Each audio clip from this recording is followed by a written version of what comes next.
Assalamualaikum warahmatullahi wabarakatuh.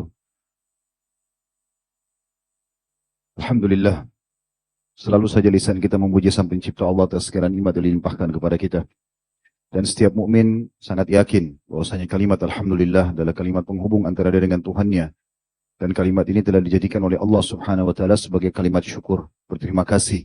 Dan dengannya semua nikmat kebutuhan kita, baik di dunia maupun di akhirat akan dipenuhi. Maka jadilah orang yang selalu mengucapkan kalimat ini. Selanjutnya kita panjatkan salam hormat kita kepada manusia yang telah disempurnakan jalur nasabnya, fisiknya dan ilmunya oleh Sang Pencipta Allah. Mengucapkan satu kali salam hormat kepadanya akan dibalas dengan 10 kali rahmat. Dan rahmat Allah meliputi segala sesuatunya. Baik itu pemenuhan kebutuhan, solusi dari permasalahan, selamat dari segala macam cobaan dan musibah. Maka sangat wajar kalau telah mengetahui ini kita selalu juga mengucapkan setelah Alhamdulillah, salawat dan taslim kepada Nabi besar Muhammad sallallahu alaihi wa ala alihi wa sahbihi wasallam. Seperti biasa teman-teman sekalian, bila Allah Subhanahu wa taala mudahkan di hari Rabu malam, kita akan melanjutkan bahasan tentang dosa-dosa besar dan semoga Allah Subhanahu wa taala menyelamatkan kita dari seluruhnya. Dan kita mempelajari hal-hal yang telah Allah haramkan agar jangan sampai kita terjerumus kepadanya. Tentu dari sisi lain kita juga akan terus mempelajari apa yang Allah perintahkan agar kita sibuk mengerjakan apa yang telah diperintahkan. Namun mengetahui apa yang Allah haramkan adalah bagian daripada syariat. Dan insya Allah pada kesempatan ini di malam ini, Syekh Muhammad bin Abdul Wahhab masih menyinggung dosa besar berhubungan dengan masalah lisan. Kalau judul yang ada di flyer adalah omongan yang sia-sia.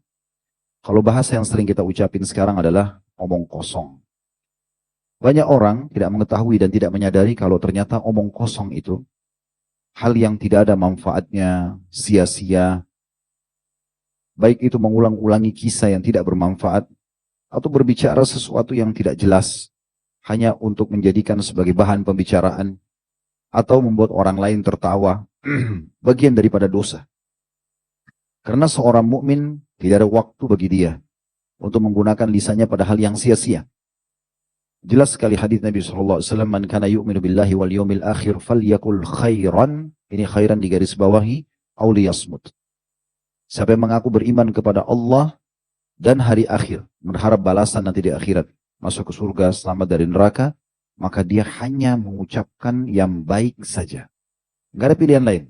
Yang baik saja atau dia diam. Apa maknanya di sini? Dia harus ucapkan yang baik saja, maksudnya tidak boleh ada satupun kata-kata yang sia-sia. Bukan cuma sekedar kata-kata haram, tidak ada manfaatnya pun tidak perlu. Sampai Nabi SAW mengatakan baik atau diam. Kalau seandainya masih ada jeda, Nabi SAW mengatakan yang baik atau yang mubah atau dia diam. Tapi Nabi SAW tidak sebutkan yang mubah. Mubah aja nggak disebutin. Pilihan cuma yang baik maksudnya yang bisa mendatangkan manfaat. Bagi diri dia, misalnya karena pahala, rahmat Allah, gitu kan? Manfaat dunianya misalnya, urusan bisnis, kerjaan, sesuatu yang bermanfaat atau dia diam. Berarti tidak ada bahasa yang sering kita dengar, kan sekarang lagi nggak ada kerjaan nih, duduk aja ngobrol. Ngobrol kosong, tidak ada isinya. Maka tidak ada dalam Islam itu. Karena semua akan dihisab oleh Allah Subhanahu wa ta'ala. Tidak ada yang tidak ditanyakan oleh Allah. Waktu kita yang berlalu, bahkan dalam hadis Nabi SAW yang tidak akan beranjak kaki seorang hamba hari kiamat sampai ditanya 4, 2 itu diantaranya berhubungan dengan masalah waktu ini. Yang satu adalah masalah masa muda, yang satu masalah waktunya sendiri. Umur di mana dihabiskan. Di antaranya ucapan yang diucapkan, mata yang ditatapkan, telinga yang dipakai untuk mendengar, tangan menjama, kaki melangkah, semua akan ditanya oleh Allah Subhanahu wa taala. Enggak ada yang ditanya, enggak ada yang tidak ditanya, karena Allah berikan ini semua untuk tujuan utama kita diciptakan. Dalam surah Az-Zariyat jelas sekali, "Wa ma khalaqtul jinna wal insa illa liya'budun." Aku tidak ciptakan jin dan manusia kecuali untuk ibadah saja. Tidak ada yang lain. Sia-sia enggak ada, apalagi dosa. Kalau kita sudah menjaga diri kita dari hal-hal yang makruh atau berlebih-lebihan dalam hal yang mubah, pastikan teman-teman sekalian kita juga akan jauh dari yang haram. Sebagaimana dalam ibadah kalau kita sudah sering sibukkan diri kita dengan amalan-amalan sunnah, amal wajibnya jadi mudah. Akan berat amalan wajib itu kalau tidak pernah kita ikuti dengan sunnah. Coba kalau orang sudah biasa puasa Senin Kamis, Ayyamul Bid, datang Ramadan biasa aja dia puasa. Tapi kalau orang sepanjang tahun tidak pernah puasa sunnah, Ramadan tiba berat bagi dia. Orang kalau rutin sedekah, setiap ada kesempatan memberi saja kepada orang. Perintah zakat setahun sekali kecil bagi dia. Begitu juga dengan orang yang biasa umroh, haji jadi ringan buat dia. Tidak ada sesuatu yang berat. Nah demikian pula dengan kalau dosa. Kalau kita biasakan diri meninggalkan, mubah boleh, tapi nggak boleh berlebihan. Tidur mubah, tapi kalau tidur aja terus, nanti bisa jadi bahaya nih, bisa jadi dosa dia. Karena membuang-buang waktu yang harusnya dipakai untuk hal yang lebih bermanfaat. Karena kalau di buku amal kita tertulis tidur saja mubah, yang mubah, tidak kita niatkan untuk ibadah misalnya, maka tidak ada manfaatnya, tidak ada yang kita dapatkan di hari kiamat nanti. Sementara orang-orang mukmin harus tahu, semua nanti yang diharapkan buku amalnya di hari kiamat berisi hal-hal yang penuh dengan yang menggembirakan dia, peninggian derajatnya, yang bisa membantu dia memberikan syafaat orang lain. Itu harus dipikirkan. Di saat kita belajar seperti ini teman-teman sekalian, kita bukan sedang menyalahkan apa yang telah lalu. Tapi di saat hari ini, di detik ini, Allah sampaikan di kuping kita semuanya, termasuk saya yang berbicara ini, maka berarti di saat ini Allah berikan peringatan kepada kita. Mulai hari ini ke depan. Bagaimana tidak ada lagi omong kosong yang kita ucapkan. Harus ada manfaatnya. Dan sering kami ingatkan teman-teman sekalian, omongan itu selama masih di mulut kita, belum keluar, masih milik kita. Kita leluasa mengontrolnya. Tapi kapan sudah diucapkan, sudah milik orang lain. Ini seperti bola liar. Kapan dia kebaikan, maka akan jadi sumber pahala. Kapan dia keburukan, jadi sumber dosa. Bayangkan kalau satu fitnah, satu gibah yang sudah kita sebarkan, tersebar kepada 1.000 orang. Bagaimana caranya kita minta maaf kepada 1.000 orang itu? Padahal sebenarnya ucapan kata kita tidak sebanyak itu. Ini berat. Maka jangan main-main teman-teman sekalian. Makanya Nabi SAW mengingatkan kepada sahabat. Dalam sebuah riwayat Bukhari. Waktu dia bertanya, apa yang bisa menyelamatkan saya dari segala keburukan? Nabi SAW pegang lidahnya, tarik keluar lalu mengatakan, amsik alaika hadha. Kontrol ini darimu. Selesai. Akan aman semuanya. Dan apa kata Nabi SAW dalam hadis yang lain? Man dhamina li ma baina lihyai wa ma baina fakhidai dhamintu lahul jannah. Siapa yang bisa menjamin, bisa mengontrol apa yang ada di antara dua pipinya, lisannya, dan apa yang berada di antara dua pahanya, kemaluannya, aku akan jamin baginya surga. Tiket VIP dari Nabi bagi orang yang bisa mengontrol ini. Jadi memang harus baik saja. Tidak ada negosiasi. Mubah pun harus ada batasannya. Nanya kabar orang, nanya tentang alamat, udah tidak usah berlebihan, secukupnya saja. Tidak usah berlebihan. Jangan sampai sudah ditanya, ulangi lagi. Kayak nggak ada manfaatnya, omongan tidak ada gunanya. Nah ini yang dimaksudkan. Menurut Syekh Muhammad, penulis buku, rahimahullah, ini masuk dalam at-tashadduq, bahasa Arabnya. Beliau mengangkat dalil, kalau teman-teman ada yang pegang buku ini di halaman 45 ya, hadis Bukhari, firman Allah SWT dalam surah Al-Munafiqun, ayat 4, tentang ciri orang munafik ini. Al-Munafiqun ayat 4, wa idza ra'aitahum tu'jibuka ajsamuhum wa yaqulu tasma' liqawlihim ka'annahum khushubun musannada yahsabuna kulla sayhatin 'alaihim humul adu fahdharhum qatalahumullah anna yufakun. Artinya, apabila kau melihat mereka wahai Muhammad, orang-orang munafik, tubuh-tubuh mereka menjadikan kamu kagum. Dan jika mereka berkata, kamu mendengarkan perkataan mereka, karena indahnya mereka menyusun kata-kata itu sifat orang munafik, hanya untuk menarik perhatian orang. Mereka adalah seakan-akan kayu yang bersandar atau tersandar. Mereka mengira bahwa tiap-tiap teriakan yang keras ditujukan kepada mereka, mereka itulah musuh yang sebenarnya, maka waspadalah terhadap mereka, sungguhnya Allah membinasakan, semoga Allah membinasakan mereka. Bagaimanakah mereka sampai dipalingkan dari kebenaran? Saksi bahasan kita adalah orang yang coba menyusun kata-kata supaya bisa menarik perhatian orang, dan itu sebenarnya omong kosong.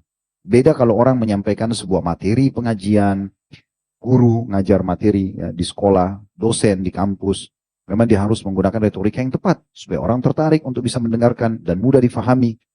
Ya. Tapi ada orang tidak, memang menyusun kata-kata ini untuk menggoda lawan jenisnya, untuk menipu orang lain, lisannya manis gitu. Banyak sekali ikhwah dan akhwat yang pasangan suami istri datang kepada kami mengeluhkan masalah itu. Datang orang, penampilannya meyakinkan, seorang muslim atau muslimah, tutur katanya luar biasa indahnya, tapi ujungnya penipu.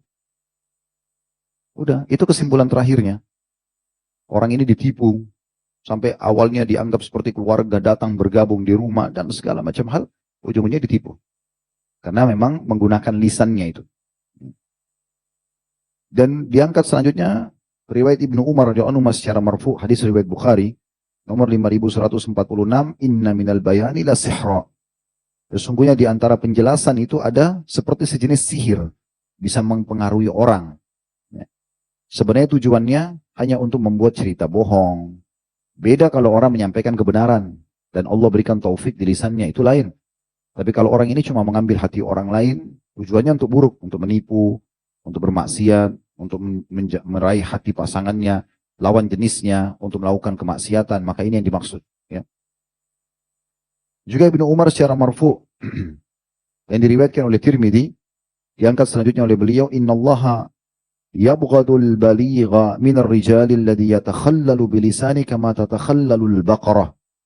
Hasanahu Tirmidzi, sesungguhnya Allah sangat membenci orang yang berlebihan dalam kefasihan di antara para lelaki yang memutar lisannya untuk menampakkan kefasihannya seperti sapi yang sedang makan. Ini sebenarnya bahasa kiasan ya. Ada orang begitu. Jadi saking untuk menarik perhatian supaya setiap kumpul teman-temannya perhatian sama dia, hanya dia menggunakan cara-cara berbicara. Mimik-mimik mulutnya itu membuat orang tertarik untuk melihat dia. Nabi sampai gambarkan seperti sapi yang sedang makan. Sebentar ke kanan, sebentar ke kiri. Sebab tujuannya untuk menuturkan kata-kata dan menarik perhatian orang. Tapi isinya bukan hal yang bermanfaat. Kalau orang sekali lagi memiliki retorika, menyusun kosakata yang tepat, ya, mengatur bahasa tubuhnya untuk menyampaikan sebuah tema dan tujuannya baik, itu berbeda. Tidak masuk sama sekali di sini. Tapi yang masuk adalah orang sengaja memang membuat ini, mempermainkan lisannya dengan omongan-omongan kosong, dengan kisah-kisah kosong, gitu kan, untuk bermaksiat kepada Allah SWT atau mengalihkan perhatian orang dari kebenaran, maka ini semua masuk dalam istilah yang dilarang. Di Mekah dulu pernah terjadi, waktu Nabi SAW menyampaikan dakwah, salah satu hal yang difikirkan oleh orang-orang Quraisy bagaimana memberhentikan dakwah Nabi SAW, mereka panggil para qasas, para penyebar berita kisah palsu, kisah bohong. Kisah tentang sesuatu yang tidak ada. Tidak ada kisah yang tapi dibuat. Alasannya untuk menjadi pelajaran, ini tidak perlu. Maka dipanggillah seseorang yang ahli bicara. Dia bisa berbicara, dia gunakan retorikanya, kemudian orang tertarik untuk datang. Kisah tentang hewan yang kadang-kadang tidak ada, tapi dibuat seakan-akan ada. Atau kisah hewan dengan hewan yang lain, seakan-akan berbicara hewan tersebut, padahal tidak pernah hewan ini bicara sama hewan itu misalnya. Jadi dibuatlah cerita seperti itu, lalu dia berkata, sesungguhnya Muhammad membual, aku juga membual. Gitu kan? Dan di awal dia berbicara, dia nyampaikan kisah-kisah palsu itu, banyak orang yang mendekat kepada dia. Tapi subhanallah, wahyu berkah. Kalau kita berbicara tentang qala Allah, qala Rasul, ya, walaupun kisah ada yang terulang-ulang, kisah Nabi Yusuf terulang-ulang, kisah Nabi Yunus, kisah Nabi-Nabi terulang-ulang, tentang penyampaian hari kiamat terulang-ulang, tentang segala macam terulang-ulang banyak. Tapi tidak pernah orang jenuh. Orang malah kembali ingat lagi, oh iya. Orang kembali ingat pada saat dibacakan tentang keutamaan sholat malam, oh iya, percas lagi. Sholat duha iya, sedekah iya, semuanya mau dikerjakan. Tapi kisah-kisah seperti ini, begitu orang sudah cerita yang pertama mungkin menarik. Cerita yang kedua sudah tidak suka. Orang nonton film, sekali dia nonton. Setelah selesai, yang kedua kali sudah malas, saya sudah pernah nonton. Tapi tidak terjadi begitu kalau di pengajian. Tidak terjadi kalau dalam ilmu agama, nggak ada. Nggak ada namanya orang jenuh. Kecuali memang dia hatinya tidak diisi dengan keimanan gitu. Maka setelah beberapa saat orang itu ditinggalkan. Dan semua ayat yang turun tentang asatirul awwalin, yaitu cerita dongeng orang-orang terdahulu, turun kepada orang ini. Kemudian beliau juga mengangkat dalil Abu Hurairah secara marfu radhiyallahu anhu, hadis riwayat Abu Dawud, man ta'allama sarfal kalami liyasrifa bihi qulubal rijali awin nasi lam yakbalullahu minhu yaumal qiyamati sarfan wala adla. Riwayat Abu Dawud. Barang siapa mempelajari ilmu bicara dalam kurung yang lebih dari kebutuhan untuk menarik hati-hati para lelaki atau manusia, maka Allah tidak akan menerima darinya pada hari kiamat amalan yang wajib dan juga yang sunnah. Ini berat sekali hadis ini. Siapa yang sengaja belajar bicara, retorika bicara, bukan untuk kebaikan, bukan untuk mengajar kebaikan, tapi justru hanya untuk menarik hati orang, tidak diterima amal wajib dan ambil sunnahnya. Coba. Ini berat sekali nih. Ya. Hadis ini riwayat Abu Dawud di nomor 5006. Juga beliau mengangkat riwayat Imam Ahmad dari Muawiyah, la'ana Rasulullah sallallahu alaihi wasallam alladhi yushaqqiqul kalama tashqiqa syi'ri. Sesungguhnya Rasulullah SAW melaknat orang-orang yang berusaha mencari pembicaraan yang paling bagus sebagaimana para syair. Maksudnya untuk penipuan, untuk kemaksiatan. Lalu beliau mengingatkan, bagi teman-teman yang pegang bukunya, saya mundur ke belakang ya. Kalau saya hubungkan dengan halaman 46-nya, ada bab juga, beliau khususkan bab maja'a fi kathratil kalam. Bab khusus membahas tentang omongan yang terlalu banyak, omong kosong, yang tidak bermanfaat. Gitu. Beliau mengangkat surah Al-Infitar ayat 10 sampai ayat 12 yang berbunyi Al-Infitar 10 sampai 12, wa inna 'alaikum lahafidhin kiraman katibin ya'lamuna ma taf'alun. Saya ulangi, wa inna 'alaikum lahafidhin kiraman katibin ya'lamuna ma taf'alun. Padahal sungguhnya bagi kalian ada malaikat-malaikat yang selalu mengawasi perbuatan kalian. Mulia di sisi Allah dan mencatat semua perbuatan-perbuatan kalian. Mereka mengetahui apa yang kalian kerjakan. Maksudnya, kalau kita sudah yakin sebagai seorang mukmin karena rukun iman kita yang kedua adalah iman kepada malaikat, ada selalu mengawasi kita, maka harus hati-hati. Dan di sini mencatat semuanya apa yang kita ucapkan. Mungkin kita sudah lupakan tapi nanti tetap akan diingatkan. Terus Ustaz, kalau saya bercanda sama teman saya nggak boleh? Boleh. Nabi SAW bercanda tapi nggak ada kebohongan. Nggak ada rekayasa. Bukan sengaja dibuat-buat.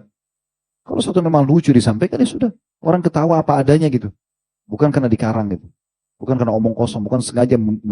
Ini seperti merekayasa, membuat. Akhirnya terjadilah omongan kosong dan dinukillah sama manusia. Akhirnya menjadi sebuah cerita yang panjang. Yang tidak ada ceritanya. Dongeng kosong. Padahal sebenarnya kita disuruh menukil kisah-kisah yang benar. Gitu kan. Di zaman sekarang banyak sekali begitu. Buat tokoh-tokoh fiktif. Nggak ada tokoh fiktifnya. Ayo umat Islam lupa dengan tokoh-tokoh yang sebenarnya. Nggak tahu tentang Abu Bakar, tentang Umar, tentang Utsman. Tokoh-tokoh yang sebenarnya. Para pejuang-pejuang yang sebenarnya. Khalid bin Walid, Kakak, dan para sahabat Nabi. Kita tidak tahu kisahnya. Para ummahatil mukminin Zainab, ya, kemudian Sauda, Aisyah, Khadijah. Nggak ada yang tahu. Hafsah. Sedikit orang tahu. Siapa istri Nabi. Bahkan banyak di antara muslim yang ditanya siapa nama istri Nabi, dia salah. Sebut istri Nabi namanya Fatimah. Padahal itu anak Nabi. Dia nggak tahu.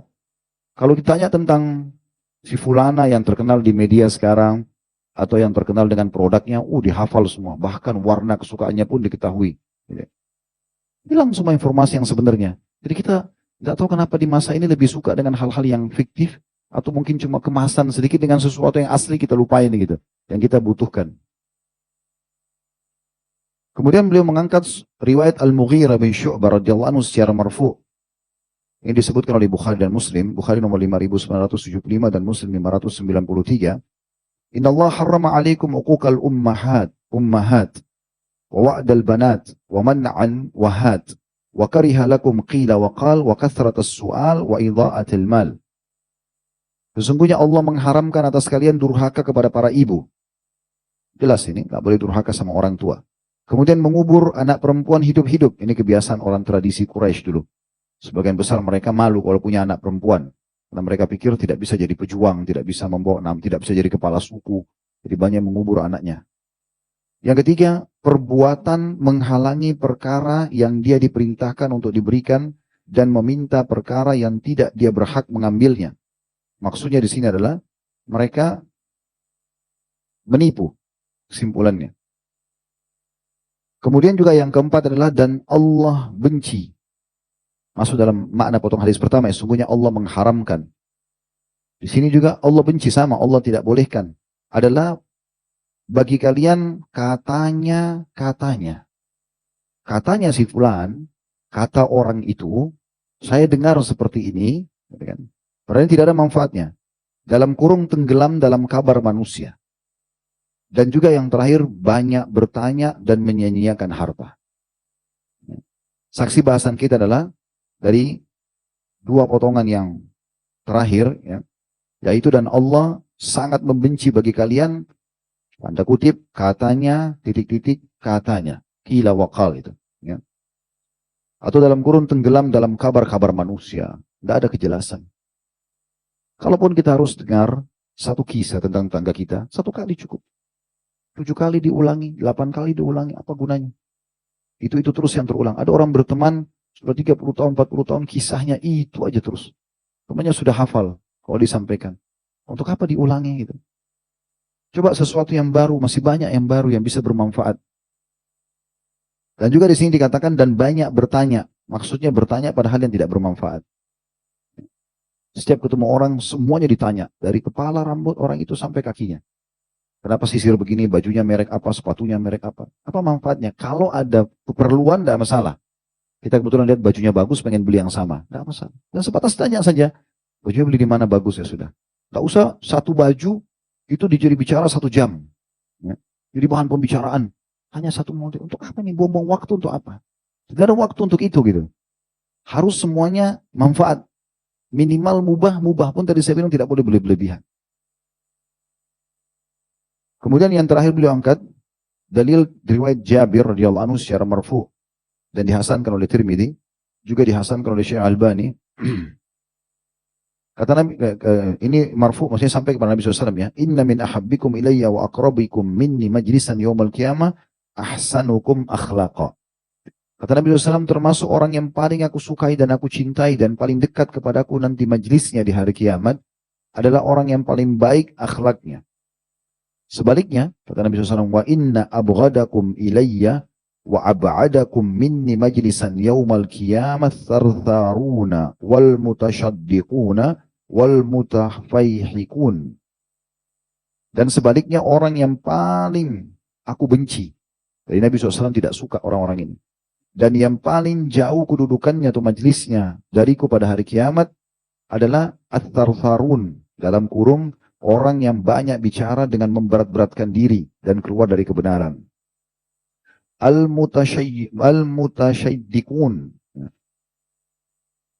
mutasyaddiqun, berbicara dengan sepenuh mulutnya untuk menampakkan kefasihan. Supaya kelihatan fasih, dia ngomong. Padahal sebenarnya bukan untuk kebenaran ya.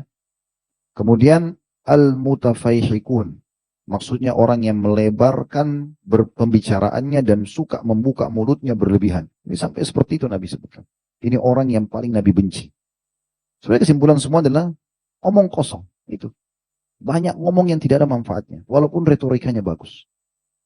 Semua 3 tadi yang disebutkan ini, ya, walaupun berbeda-beda sedikit maknanya, tapi menuju ke satu. Bahwasanya kata Nabi SAW, wa inna abghadakum ilayya, orang yang paling aku benci di antara kalian, wa ab'adakum minni majlisan, paling jauh majlisnya dari aku, yaumal qiyamah, pada hari kiamat nanti, karena di dunia kita tidak bisa ketemu lagi dengan beliau. Di dunia saja kalau kita bersama dengan Nabi SAW tapi dijauhkan, itu sudah tidak enak rasanya. Ketemu nggak bisa, ngobrol nggak bisa, apalagi di akhirat, jelas sudah di surga, nggak akan mungkin bersama beliau karena beliau murka sama orang-orang ini. At-thartharun, orang Arab itu sebenarnya kalau bilang tharthara itu orang yang banyak omong. Kadang-kadang kita jadi nggak nyaman dekatnya karena ngomong terus tidak jelas gitu. Nah, itu tharthara namanya. Kemudian al-mutasyaddiqun, ini yang memaksa diri menunjukkan kefasihan, tapi bukan fasih karena menggunakan bahasa Arab misalnya, atau fasih dalam menyampaikan sebuah ceramah kebaikan, atau dalam mengajar dosen menyusun poin-poin demi poin supaya mahasiswa atau santrinya, kalau guru di pesantren misalnya atau di sekolah santrinya tahu atau siswanya tahu, itu nggak ada masalah. Tapi di sini tidak, memang hanya untuk menarik perhatian orang. Dari tadi kita titik beratkan itu ya. Apalagi menarik perhatian lawan jenisnya supaya bisa berzina gitu kan, supaya bisa homo, supaya bisa lesbian, atau untuk menipu orang. Ujung-ujungnya akhirnya orang terbeli dengan lisannya untuk kejahatan. Nah, ini masuk dalam al-mutasyaddiqun. Kemudian al-mutafayhikun. Ya. Ini adalah orang yang melebar kalau berbicara. Bahasanya satu buah saja cukup. Ini buah mangga ya sudah. Kalau perlu dibahas pun misalnya harga berapa poin. Tapi ada orang satu buah itu sudah dibahas mungkin sekian lama hanya untuk membahas tentang masalah itu. Dan tidak ada gunanya, apa manfaatnya buat dia. Nah, karena ada ancaman-ancaman seperti ini, membuat akhirnya dia masuk dalam kategori dosa. Karena Nabi SAW membenci. Dan kita sudah jelaskan teman-teman sekalian, dia masuk dalam kategori dosa besar kalau ada ancaman. Kemudian teman-teman sekalian, kita juga akan menyampaikan sebuah hadis Nabi SAW di luar daripada buku ini. Dari sini riwayat Muslim, nomor 1715 atau 1715 ya. Abu Hurairah meriwayatkan dari Allah bahwasanya Rasulullah SAW bersabda, Inna Allah yarda lakum thalathan wa yakrah lakum thalathan. Allah sangat suka dari kalian 3 perkara dan Allah benci dari kalian 3 perkara. Wa yarda lakum, maka yang Allah ridho kepada kalian dari 3 itu, yang pertama adalah an ta'buduhu wa la tusyriku bihi syai'a. Kalian selalu fokus menyembah Dia saja dan jangan sekutukan dengan apapun. Cukup, pokoknya Allah saja, enggak ada Tuhan lain, enggak ada tempat bergantung, nggak ada tempat menyembah, nggak ada takut, kecuali memang hanya kepada Allah. Itu yang Allah paling ridho yang pertama. Yang kedua, wa anta tasimu bihablillahi jami'a. Selalu berpegang teguh pada tali Allah. Kemudian yang ketiga maksudnya kepada syariat Allah Subhanahu wa taala, pada apa yang telah Allah perintahkan. Yang ketiga, wala tatafarraqu. Dan jangan pernah berpecah belah. Walaupun kita benar, sampaikan kepada orang, orang terima alhamdulillah. Orang tidak mau terima ya sudah. Tetap dia saudara kita muslim. Tidak ada permusuhan. Ya udah, orang mau dengar alhamdulillah, tidak mau dengar ya sudah, gitu kan.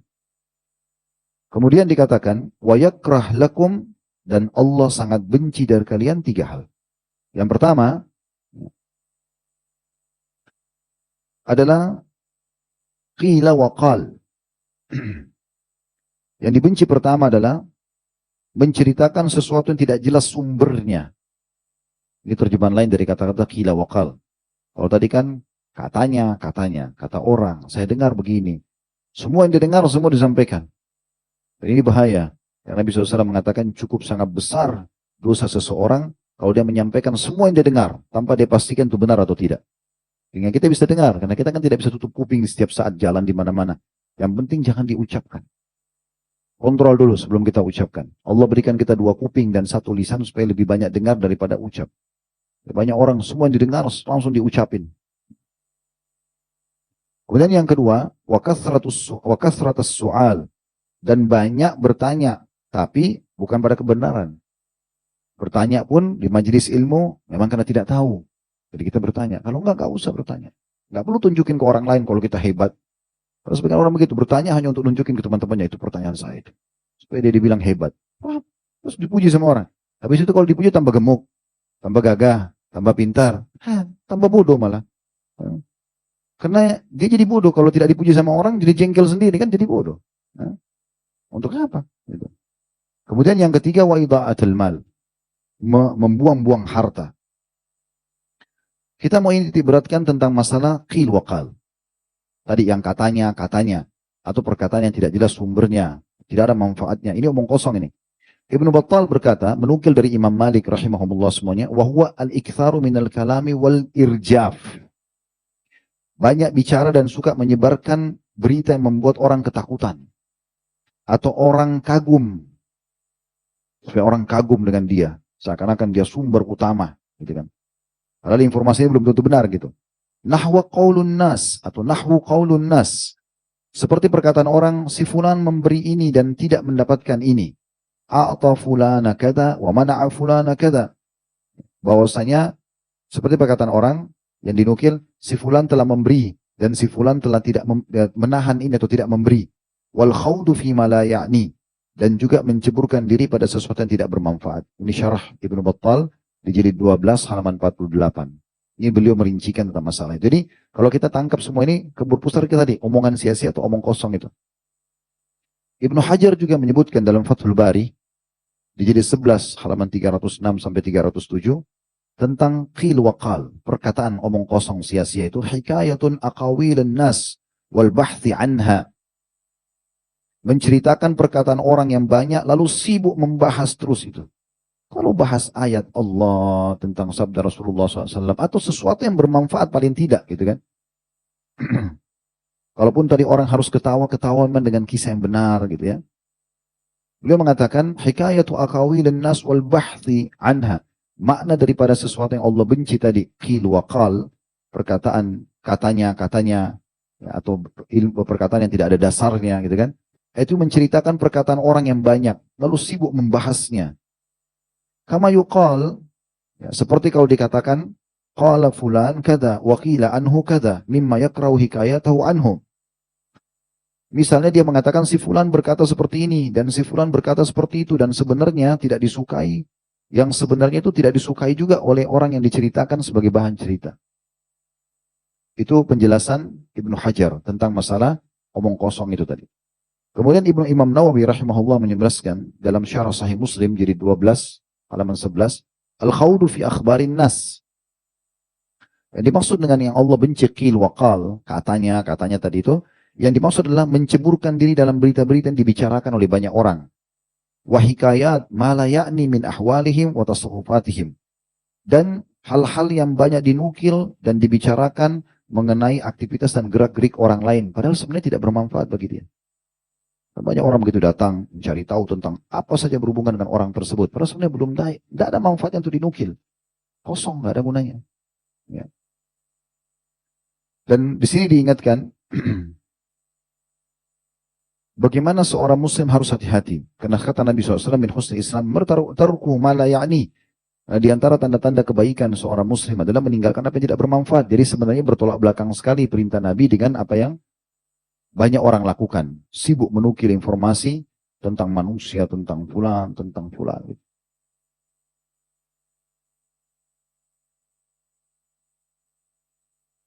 Kemudian teman-teman sekalian, mungkin kita tutup dengan ini.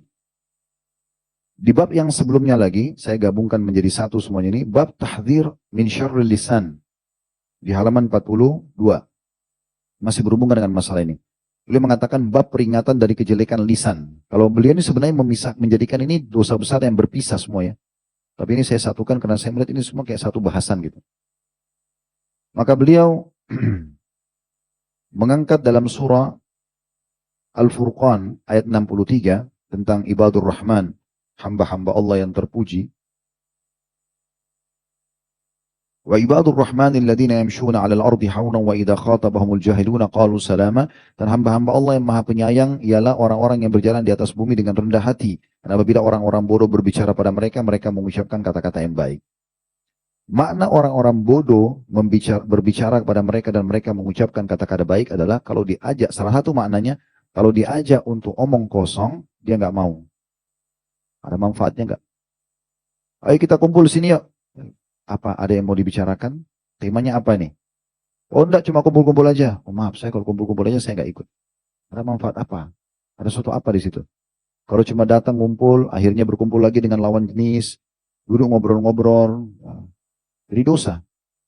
Ya. Karena sudah kami jelaskan pada pertemuan yang lalu juga tentang masalah bahaya lisan di situ masih ada berhubungan dengan bahasan kita, tapi beda tema. Itu tentang masalah orang kalau duduk di satu majelis dan kita biarkan orang-orang yang memang berbuat dosa atau jauh dari agama melemparkan menu pembicaraan di meja itu, di majelis itu, maka mereka akan menguasai majelis itu. Jadi antum lihat siapa yang antum temani duduk. Kalau mereka orang-orang jauh dari agama, pasti menu pembicaraannya sama, jauh dari agama. Antum duduk dengan orang-orang beragama, maka menunya pasti yang beragama. Jadi siapa yang ajak, oh si fulan sama si fulan. Mereka bagaimana kehidupannya antum sudah tahu. Kalau cuma cerita tentang nyanyian, tentang diskotik, tentang maksiatnya, tentang kosong semua ada gunanya. Atau bahkan kadang-kadang akhirnya karena tidak ada kerjaan, pergilah kumpul-kumpul di mana, akhirnya berzina, akhirnya buat masalah. Dosa kita bisa terima, untuk apa kita kumpul sama mereka? Kenal iya, tapi kumpul enggak, karena nanti akan ada tanggung jawab semua di sisi Allah SWT. Nah ini yang perlu diperhatikan. Dan Allah memuji mereka sambil mengatakan, kalau diajak mereka mengatakan kata-kata yang baik. Maaf ya, saya nggak bisa ikut. Gak usah bilang, oh kalian tuh ahli neraka, saya tidak mau ikut. Nggak usah. Ya. Tapi kata-kata baik itu maksudnya, sudah maaf, saya nggak ikut. Oh kamu so alim, nggak apa-apa ya, alhamdulillah. Mudah-mudahan seperti yang kalian katakan. Nggak apa-apa. Ya. Kemudian surah Al-Qasas ayat 55, beliau mengangkat juga, wa idza sami'ul lagwa a'radu an. Salah satu ciri hamba-hamba Allah yang beriman adalah surah Al-Qasas ayat 55. Apabila mereka mendengar perkataan yang tidak bermanfaat. Ini kata Allah, lihat dalam surah Al-Qasas ayat 55, bukan perkataan saya. Apabila hamba-hamba Allah itu mendengar perkataan yang tidak bermanfaat, maka mereka berpaling darinya. Gak mau ikut-ikutan. Gak usah nimbrung, bahaya. Karena kita ini manusia lemah. Sekali mereka ngobrol, kita kepancing, kita ikut-ikutan ngobrol. Udah. Jadi kacau semuanya nanti. Pasti akan ada pertanggungjawabannya. Pasti ada tergelincirnya. Ya. Sementara Allah mengingatkan selanjutnya surah Qaf ayat 18. Ini berurut beliau susun ya. Surah Qaf ayat 18, ma yalfidhu min qaulin illa ladaihi raqibun atid. Sementara tidak ada satu ucapan pun yang diucapkan melainkan pasti ada di dekatnya ada malaikat pengawas yang selalu hadir. Catat semuanya. Dimintalah pertanggungjawaban. Kemudian beliau mengangkat juga dari riwayat Sufyan bin Abdullah, dia mengatakan, aku bertanya, wahai Rasulullah, apakah perkara yang paling engkau takutkan padaku? Maka beliau memegang lidahnya beliau sendiri, lalu beliau mengatakan, kuffa alaika hadha, tahan atasmu ini lidahmu ini. Karena ini sahabat Nabi yang mulia. Sebenarnya hadis ini ada beberapa potongan sebelumnya ya, tentang bagaimana masalah iman dan segala macam. Terus akhirnya sahabat ini bilang, ya Rasulullah, apa yang paling Anda takutkan sehingga terganggu iman saya itu? Beliau bilang, pegang ini, lidahmu. Karena banyak orang tergelincir, banyak orang mulia karena lidahnya dia bisa kontrol, banyak orang hancur hidupnya karena tidak bisa kontrol lisannya. Cuma itu saja dua. Dari lidah ini. Makanya dulu pernah ada orang bijak di zaman dulu, dia suruh budaknya beli yang terbaik menurut dia di pasar dari bagian tubuhnya kambing. Budaknya ini orang bijak, terkenal gitu. Orang pintar dalam agama pun. Dia beli lidah kambing, dibawa. Dimasak, dimakan, besoknya majikannya bilang, beli lagi yang menurut kau yang paling baik hari ini. Yang paling buruk, dibeli juga sama dia lidah. Lalu kata majikannya, kenapa kemarin saya suruh beli yang terbaik, kamu beli lidah? Kenapa saya suruh sekarang beli yang terburuk, kamu beli lidah? Dia bilang, wahai Tuan, kalau lidah itu dipakai pada hal yang bermanfaat, maka dia akan menjadi yang terbaik. Orang banyak dicintai karena lidahnya baik kan? Biar mukanya biasa saja, tidak tampan sekali, tidak juga jelek, tidak juga cantik, tapi mungkin juga biasa saja kulitnya, mungkin juga biasa. Tapi kalau ngomong lisannya indah dan mengucapkan sesuatu yang bermanfaat, orang suka dengan dia. Sebaliknya lisan itu, walaupun orangnya tampan, cantik, tapi lisannya tajam, lisannya tidak baik, atau orang ngomong kosong saja, setelah ketahuan, oh, ternyata orang itu bohong misalnya, maka orang akan tinggalkan. Nah, seperti itu memahami. Juga pernah dalam riwayat Tirmidzi dan dihasankan bahwasanya Mu'adz bin Jabal radhiyallahu anhu bertanya, mengatakan, ya Rasulullah, apakah kita semua ini akan ditanya oleh Allah tentang yang kita ucapkan? Apakah semua yang kita ucapkan ya Allah akan tanya? Apa saja? Nanti Allah akan tanya hari kiamat. Kata Nabi SAW, takilatka ummuka ya Mu'adz. Celaka benar kamu ini. Kau bisa seperti, kalau kau tidak paham ini seperti kau kehilangan ibumu. Gitu. Bagaimana seorang anak kehilangan ibu tuh rugi sekali. Gitu kan? Ibu tuh emas bagi kita, pintu surga. Kata Nabi SAW, kalau kau tidak paham bahwasanya Allah akan menghisap setiap kata-kata yang terucap dari lisan, kau seperti kehilangan ibumu. Wa hal yakubbun nasa finnari ala wujuhim aw ala manakhirim illa hasaidu alsinatah. Bukankah ya, manusia itu banyak terpelanting, dilemparkan wajah-wajah mereka dalam api neraka justru karena hasil lisan-lisan mereka. Itu bahaya sekali. Kemudian yang terakhir mungkin kita angkat beberapa dalil baru kita azan dan sholat insyaallah di sini penutupnya.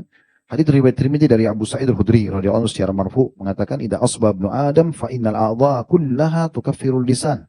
Kalau anak Adam tiba di pagi hari maka semua anggota tubuhnya mengingati atau memberikan peringatan kepada lisan. Taqul sambil berkata ittaqillaha fina.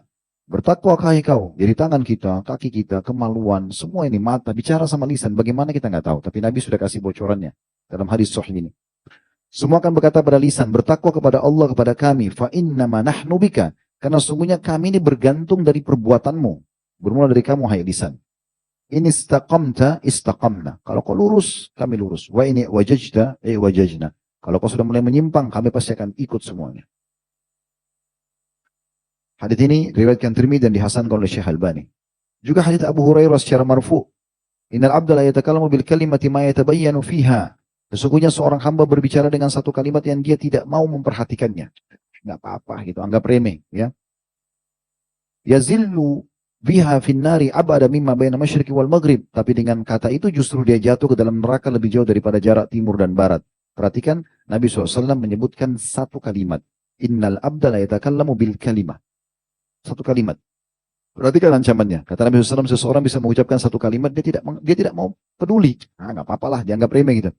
Justru satu kalimat itu yang membuat dia dilempar dalam api neraka lebih jauh daripada jarak timur dan barat. Kalau itu satu kalimat, bagaimana dengan orang menyusun berita bohong yang sekian panjang gitu. Kemudian dua buah hadis yang terakhir, yang diangkat oleh beliau, riwayat Tirmidzi dan disahihkan oleh beliau dari hadis Bilal bin Harith radhiyallahu anhu. Inna rajula la yatakallamu bil kalimati min ridwanillahi ma kana yadhunnu an tabluga ma balagat yaktubullahu lahu biha ridwanahu ila yaumin yalqah. Sesungguhnya seseorang bisa bicara dengan satu kalimat. Satu kalimat. Ya. Tapi mengundang ridho Allah. Di mana dia tidak mengira kalimat itu akan mencapai apa yang telah dicapainya. Kemudian Allah menetapkan keridhoannya bagi orang tersebut dengan kalimat yang satu itu sampai hari kiamat. Mungkin dia nasihatin orang agar orang jadi baik, orang tobat segala macam. Akhirnya orang jadi baik dengan satu kalimat mungkin. Bertakwalah kepada Allah, takutlah adab neraka, sholatlah sebelum nanti kamu nyesal. Dan misalnya katakan, terus orang jadi tobat. Mungkin itu Allah buat catat dia dengan satu kalimat itu keridhaan Allah sampai hari kiamat, sampai dia nanti dibangkitkan. Lalu kata Nabi SAW sebaliknya. Wa inna rajula la yatakallamu bil kalimati min sakhatillahi ta'ala ma kana yadhunnu an tabluga ma balagat yaktubullahu alaihi biha sakhatahu ila yaumi yalqah. Dan seseorang bisa saja mengucapkan satu kalimat yang mengundang murkahnya Allah, kemudian dia tidak mau mempedulikan itu dan dia tidak menyangka mencapai pada hukuman yang telah dicapai, maka kemudian Allah menetapkan kemurkahannya dengan kalimat itu sampai nanti dia bertemu dengan Allah. Nah, ini bahaya sekali. Sebagai penutup teman-teman sekalian, hadis yang mulia juga, hadis riwayat Muslim nomor 2621. Ini tentang kata-kata yang dikeluarkan bukan masalah tidak ada manfaatnya, tapi memvonis langsung orang itu salah padahal tidak ada bukti, apalagi sampai mengkafirkan. Hadis Jundab bin Abdullah radhiyallahu anhu secara marfu, anna rajulan qala wallahi la yaghfirullahu li fulan. Ada seseorang yang berkata, demi Allah, Allah tidak akan mengampuni si fulan. Faqala Allah azza wa jalla, maka Allah berfirman, Allah yang Maha Mulia dan Maha Tinggi berfirman, man dalladhi yata'alla alayhi alla aghfiru li fulan. Siapa orang ini berani benar mengatakan menggunakan namaku bahwasanya aku tidak akan mengampuni si fulan, inni qad ghafartu li fulanin wa ahbattu amalak. Sesungguhnya ya, aku telah mengampuni si fulan dan aku telah menghancurkan amalmu. Seingat saya ini ada terjadi dua orang sahabat, pernah yang satu itu buruk sekali amalnya, yang satu saleh. Tapi yang soleh selalu nasihatin, kau jangan begini, kau jangan begitu. Terakhir karena orang itu nggak mau dengar, lalu dia bilang, demi Allah kau tidak akan diampuni. Bahasa ini aja. Dia vonis, demi Allah kau tidak akan diampuni. Di saat itu turun sabda Nabi SAW ini. Ya, Nabi SAW sampaikan, Allah berfirman, Allah marah kepada orang tersebut. Kenapa dia berani vonis atas nama Allah tidak akan diampuni si fulan? Lalu Allah marah, Allah mengatakan, ketahuilah, aku telah ampuni yang tadi dituduh tidak akan diampuni itu. Dan justru orang yang menuduh itu, dengan lisannya dia ucapkan sembarangan kalimat, itu aku akan menghancurkan seluruh amal-amalmu. Ini bahaya sekali masalah lisan tersebut. Semoga Allah SWT menjaga kita. Baik, kita lanjutkan dengan tanya jawab insyaAllah setelah sholat sunnah nanti. Subhanakallahumma bihamdika asyhadu an la ilaha illa anta astaghfiruka wa atubu ilaik. Wassalamualaikum warahmatullahi wabarakatuh.